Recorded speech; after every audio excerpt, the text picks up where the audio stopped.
Hello everyone.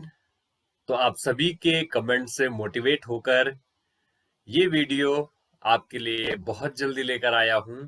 तो इस video में हम पढ़ने जा रहे हैं कंपाउंड माइक्रोस्कोप, जो कि आपके class 12th term 2 board exams के लिए बहुत इंपॉर्टेंट है। तो चलिए स्टार्ट करते हैं। अब कई बार क्या होता है, कई ऑब्जेक्ट हमें नहीं दिख रहे हैं, हमने सिंपल माइक्रोस्कोप का यूज किया, वो अभी भी नहीं दिख रहे। तो अब क्या करेंगे, हमें उस इमेज को और ज्यादा मैग्नीफाई करना है, तो तब यूज करते हैं हम कंपाउंड माइक्रोस्कोप का। कंपाउंड माइक्रोस्कोप आपने अपनी बायोलॉजी के लैब में देखे होंगे अगर आप स्कूल जाते हैं तो, और अगर आपकी पढ़ाई हो गई है, अगर आपने आज तक नहीं देखा तो आपको यहाँ स्लाइड में दिख रही होगी। तो ये है हमारा कंपाउंड माइक्रोस्कोप। अब कंपाउंड माइक्रोस्कोप की वर्किंग देखते हैं।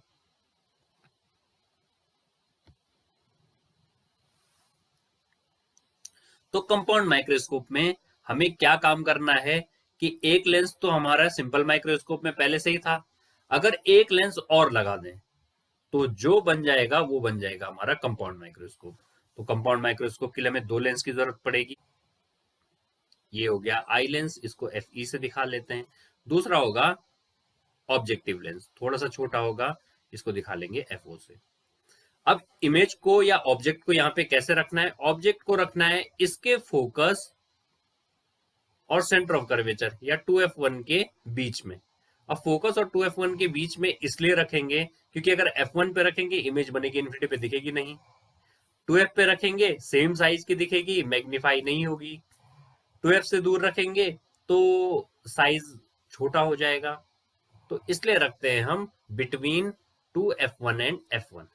तो इमेज कहाँ दिखेगी, हमें इमेज मिलेगी हमें अगर 2f1 और f1 के बीच में है तो एक रे जाएगी f1 से, दूसरी रे जाएगी सेंटर ऑफ कर्वेचर से, और जहां पे ये इंटरसेक्ट होंगे तो ये तो हो गया हमारा f1, ये हो गया f2, ये हो गया 2f2, और 2f2 के बाद में यहां पे हमें मिलेगी इमेज।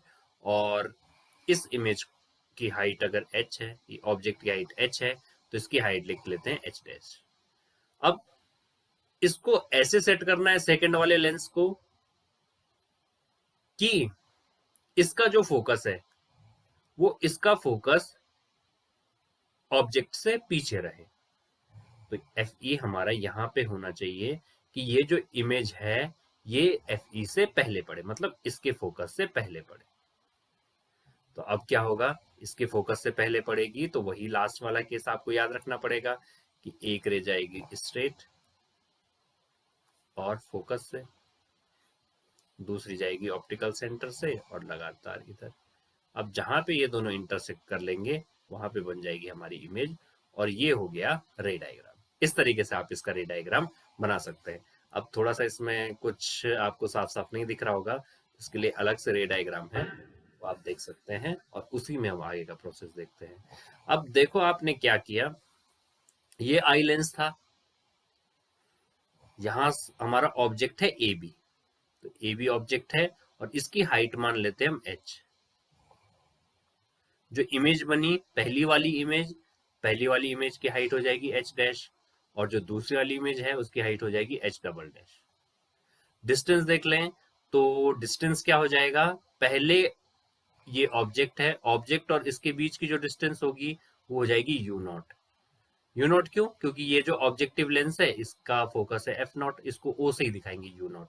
और इमेज कहाँ बनी, यहाँ पे, तो यहां से और यहां तक के बीच की डिस्टेंस ये हो गई हमारी वी नॉट। अब दूसरे के लिए देखेंगे तो इस वाले लेंस के लिए, आई लेंस के लिए ये ऑब्जेक्ट है, तो ऑब्जेक्ट की डिस्टेंस हो जाएगी यूई, मतलब यहां से और यहां तक के बीच की डिस्टेंस है यूई। और v कितना हो जाएगा, v हो जाएगा यहां से और यहां तक के बीच की डिस्टेंस, तो इसको देख सकते हैं हम v से।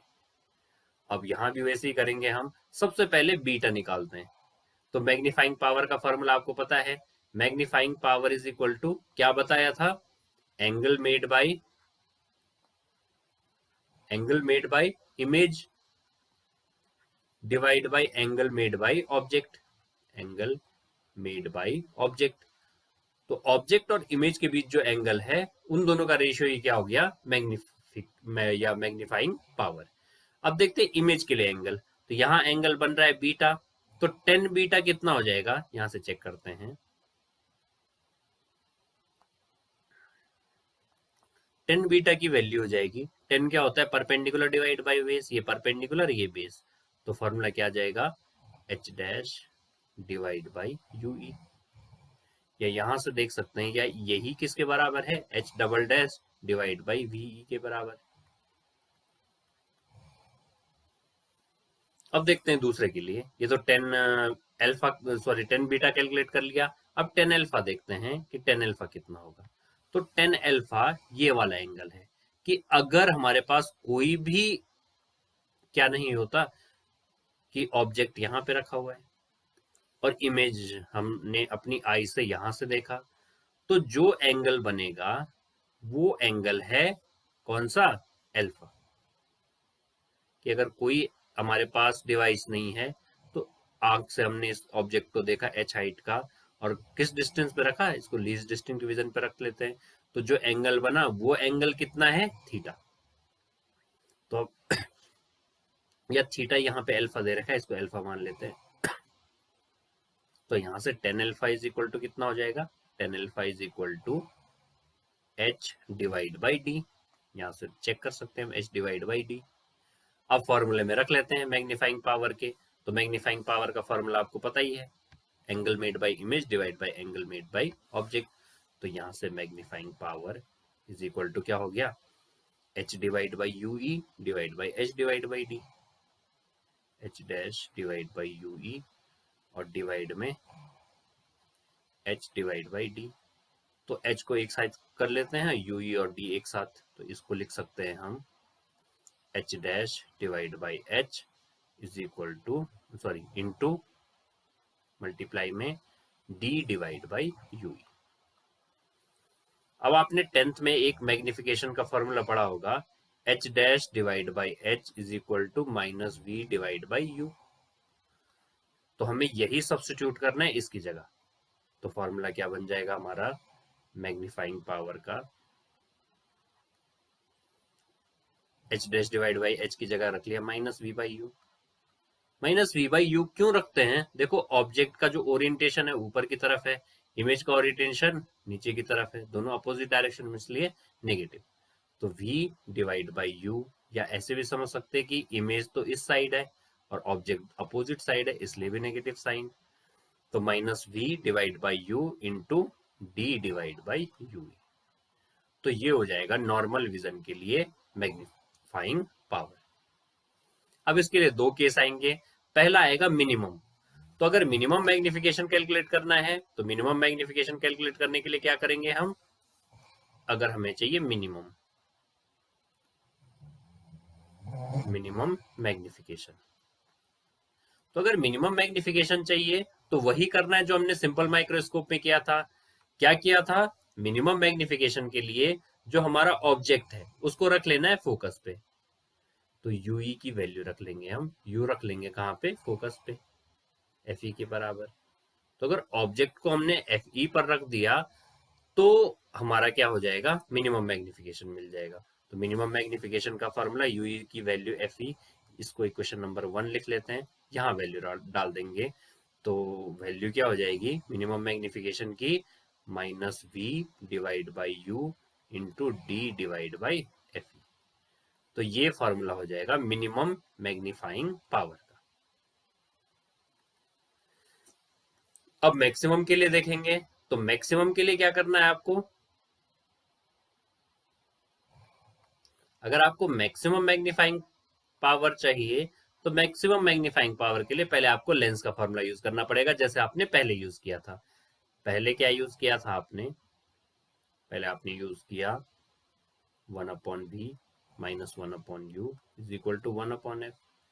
इस बार क्या करना पड़ेगा आपको, मैक्सिमम के लिए जो आपका v होना चाहिए वो लीस्ट डिस्टिंक्ट डिवीजन पे, मतलब जो आपकी इमेज बनेगी फाइनल वाली, ये देखो ये आपकी इमेज बन रही है, ये कहाँ पे होनी चाहिए, d पे।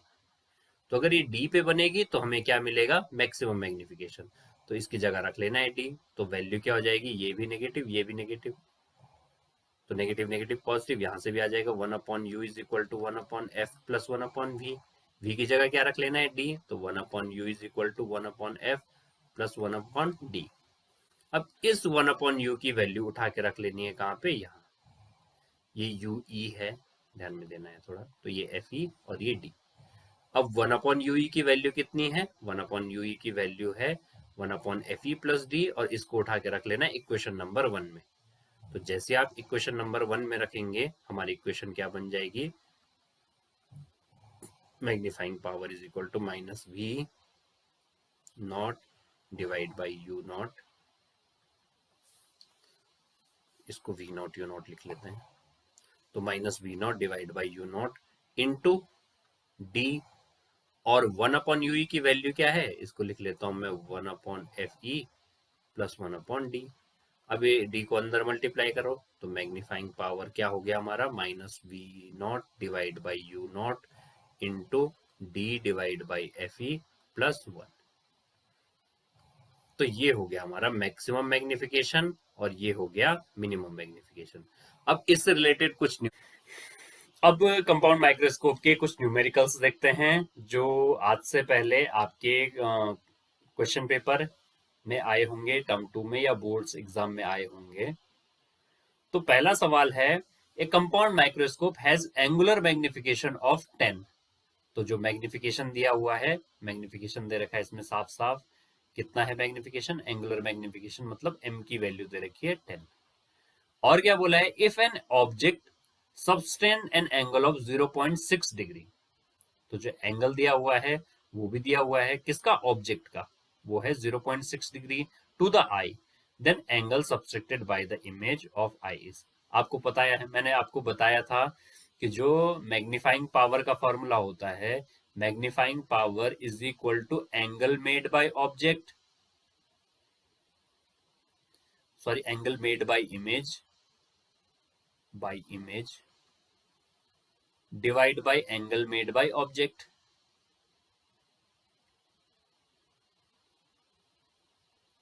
Made by object.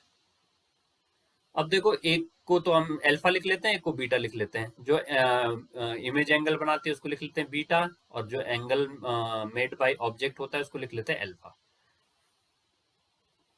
अब देखो, अल्फा की वैल्यू भी दे रखी है 0.6 डिग्री, और मैग्निफिकेशन भी दिया हुआ है 10, तो यहाँ कितना हो जाएगा 10, इसको इधर मल्टीप्लाई कर लेते हैं, 10 into 0.6 is equal to beta, तो बीटा की वैल्यू अपने आप आ गई हमारे पास 6 डिग्री।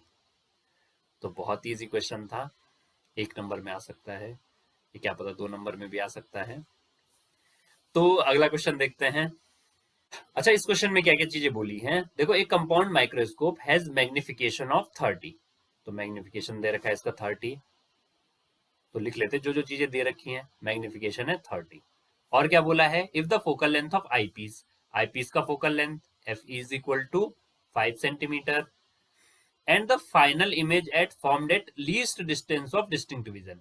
तो जो फाइनल इमेज बनेगी वो बनेगी डी पे, तो डी की वैल्यू लिख लेते हैं कितनी, 25 सेंटीमीटर ह्यूमन आई के लिए। बाद में बोला है then magnification produce by objective lens. तो हमें ऑब्जेक्टिव लेंस का मैग्निफिकेशन निकालना है। तो ऑब्जेक्टिव लेंस का मैग्निफिकेशन क्या हो जाएगा, आपको पता है formula, magnification of simple magnification of compound microscope is equal to minus V not divide by U not or into 1 plus D divide by F E. अब देखो, ये है ऑब्जेक्टिव लेंस का और ये है आईपीस का मैग्निफिकेशन। तो अगर हमने ऑब्जेक्टिव निकालना है तो इससे डिवाइड कर लेंगे, तो यहाँ लिख लेते हैं m divide by 1 plus D divide by F E is equal to, इसको लिख लेता हूं मैं m नॉट, मतलब ऑब्जेक्टिव लेंस का मैग्निफिकेशन ये है। तो यहां से क्या वैल्यू आ जाएगी, m की वैल्यू है 30, यहाँ दिया हुआ है, डिवाइड बाई 1, डी की वैल्यू कितनी होती है 25 सेंटीमीटर, और एफ ई कितना है, फोकस दिया हुआ है 5, 5 टाइम्स कैंसिल हो गया, 5 प्लस 1 6, तो ये आ गया 30 डिवाइड बाई 6, मतलब 6 5 टाइम्स कैंसिल हो जाएगा। तो यहाँ पर जो मैग्निफिकेशन आया, मतलब एम नॉट की वैल्यू आई, वो कितनी आ गई 5, तो M not is equal to 5, और ये एम नॉट क्या है, मैग्निफिकेशन ऑफ ऑब्जेक्टिव लेंस। तो यहाँ से हमें मैग्निफिकेशन मिल जाएगा 5। इसका मतलब है कि जो आपकी इमेज है वो 5 टाइम्स मैग्नीफाई होगी ऑब्जेक्ट से। तो चलिए एक और क्वेश्चन देखते हैं, लास्ट क्वेश्चन। तो इस क्वेश्चन में क्या बोला है, ये है प्रीवियस ईयर क्वेश्चन, पहले आया होगा कभी। ड्रॉ ए रे diagram showing formation by compound microscope. आपको यहाँ पे रे डायग्राम बनाना है। Hence obtain the total magnification when image is formed at infinity. और बताना है कि टोटल मैग्निफिकेशन कैलकुलेट करना है जब इमेज इंफिनिटी में बने। मुझे लगता है कि जो डेरिवेशन किया था वहां आपको ये पूरी डिटेल मिल जाएगी। आप इसको जरूर खुद से सॉल्व करें कि आपको समझ में आया या नहीं, कितना समझ में आया। और लास्ट क्वेश्चन देखते हैं इस पूरे चैप्टर का। अच्छा हाँ, ये भी प्रीवियस ईयर क्वेश्चन है, पहले आया हुआ है। क्या लिखा हुआ है, draw a level diagram of compound microscope from near point adjustment. तो नियर पॉइंट एडजस्टमेंट के लिए आपको रे डायग्राम बनाना है कंपाउंड माइक्रोस्कोप का। तो ये आपका कंपाउंड माइक्रोस्कोप भी खत्म हो गया है। अगर आपके कोई भी डाउट्स हैं आप कमेंट सेक्शन में लिख सकते हैं, या कोई भी क्वेरीज हैं या कोई भी बात आपको मेरी समझ में नहीं आई, आप जरूर कमेंट सेक्शन में लिखें, आपको जरूर जवाब मिलेगा। तो बहुत जल्दी मिलते हैं। तो अगर आपने वीडियो लास्ट तक देख लिया है तो इस चैनल को सब्सक्राइब करें और शेयर करें अपने फ्रेंड्स के साथ। Thank you so much.